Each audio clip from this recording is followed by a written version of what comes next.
Les remerciements, mais tu vois là, c'est tout ce que tu as fait pendant tes 3 années de mandat. J'oserais dire aussi que les années avant, tu as fait aussi pas mal de choses. Je prendrai comme exemple l'accord sur le plan fermier. Et j'espère que dans le futur, tu finiras aussi quelques dossiers qui ne sont pas aboutis dans ceux qui sont cités là. Donc j'ai parlé tout à l'heure de la grille de lavabilité. J'ai parlé aussi de l'accord sur la contribution au dialogue interprofessionnel et FMSE, qui est une nécessité de la payer pour être couvert sanitairement sur les risques sanitaires.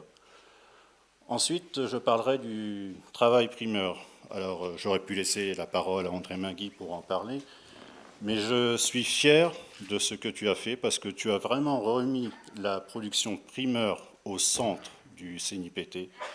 Et la production primeur, ça permet d'avoir une saisonnalité dans la pomme de terre. Et je pense que beaucoup d'autres légumes n'ont plus cette saisonnalité que l'on a. Donc essayons de la conserver et de la mettre en valeur.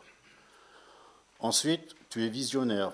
Donc tu as fait l'ouverture syndicale du CNIPT pour d'éventuelles familles qui voudraient rentrer au sein du CNIPT. Ensuite, tu as renforcé aussi le plan de contrôle et de suivi de qualité en magasin.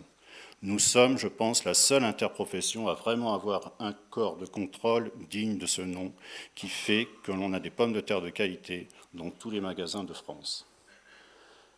Tu as vu aussi la révision de la contractualisation, l'index, la mercuriale.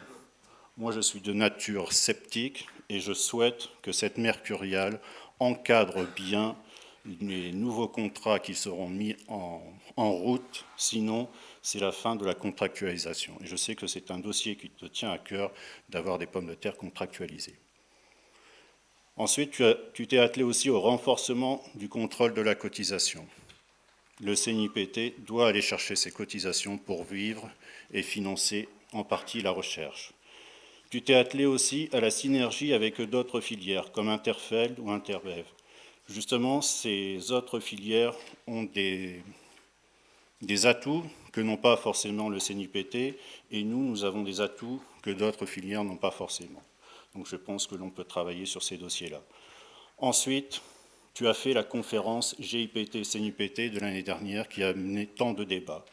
Mais pour ma part, lorsqu'il y a des dossiers communs, il est normal de les travailler en commun pour faire des économies d'échelle. Ensuite, le logo Pomme de terre de France. Alors je pense que ce logo-là, on le doit vraiment à toi, parce que tu as été le chercher avec ton aura, ton carnet d'adresses en étant justement président du comité, fruits et légumes spécialisés de France Agrimaire, qui a permis, je pense, que tu ailles chercher ce logo. Alors je te dirai une petite citation. Pour un patatier déjà de paysan à paysan, ou de syndicaliste à syndicaliste, je te dirais que pour un patatier du Nord que je suis admiratif devant un Auvergnat qui défend aussi bien la pomme de terre parce que tu l'aimes, et tu sais être visionnaire, saisir les opportunités pour tirer cette filière vers le haut. Quelle leçon pour nous les gens du Nord. Patrick, je te remercie pour ces 3 années de présidence.